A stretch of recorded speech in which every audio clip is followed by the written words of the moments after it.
दोस्तों, कोई भी अखबार के पन्ने पलट कर देख लीजिए या फिर कोई भी चैनल को ऑन करके देख लीजिए, केवल राम मंदिर की ही खबरें नजर आएंगी।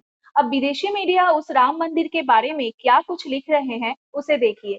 वाशिंगटन पोस्ट ने लिखा है, सोमवार को राम मंदिर के उद्घाटन के साथ ही हिंदू राष्ट्रवादियों का संकल्प पूरा हो जाएगा और अप्रैल मई में होने वाले आम चुनाव से पहले भारत के सबसे विवादास्पद धार्मिक स्थलों में से एक में मंदिर के उद्घाटन से नरेंद्र मोदी की राजनीति को बड़ी रफ्तार मिलेगी।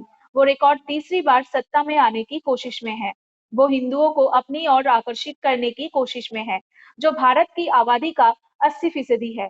दोस्तों, वाशिंगटन पोस्ट के अलावा फाइनेंशियल टाइम्स में लिखा है, अयोध्या में हिंदू कट्टरपंथियों की ओर से एक मस्जिद गिराए जाने के 3 दशक बाद भारत के प्रधानमंत्री नरेंद्र मोदी इस जगह भव्य हिंदू मंदिर में प्राण प्रतिष्ठा समारोह में हिस्सा लेंगे। ऐसा करके वो अगले लोकसभा चुनाव का अभियान शुरू कर रहे हैं और इसमें धार्मिक राष्ट्रवाद अहम भूमिका अदा करेगा। इसके साथ ही विश्लेषकों का कहना है कि एक बार मंदिर बन गया तो फिर इंदिरा गांधी के बाद भारत के सबसे ताकतवर नेता नरेंद्र मोदी मजबूत और स्थायी विरासत बन जाएंगे। नरेंद्र मोदी आरएसएस और बीजेपी की ओर से दोबारा शुरू किए गए हिंदुत्व आंदोलन की लहर पर चढ़कर सत्ता में दोबारा आएंगे। दोस्तों, अखबार में ये भी लिखा है कि मोदी पर लिखी एक किताब के लेखक नीलांजन मुखोपाध्याय कहते हैं कि मोदी अयोध्या को हिंदुत्व का वेटिकन बनाना चाहते हैं। वो इतिहास में महत्वपूर्ण व्यक्ति होने के हमेशा से उनकी इच्छा रही है।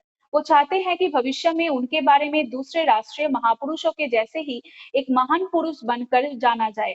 इसके अलावा द इकोनॉमिस्ट की ये खबर भी देख लीजिए। इसमें लिखा हुआ है कि भाजपा हिंदुत्व के आधार पर एक राष्ट्रीय पहचान बनाना चाहती है। बीजेपी का कहना है कि हिंदुत्व यानी हिंदूवाद को सालों तक मुस्लिम और ब्रिटिश हमलावर उन्हें दबाए हैं। इसीलिए अयोध्या में जो कुछ हो रहा है वो बीजेपी के चुनावी नारों से कहीं आगे की बात है। हालांकि ये आयोजन गैर आधिकारिक तौर पर बीजेपी की चुनावी कैंपेनिंग है।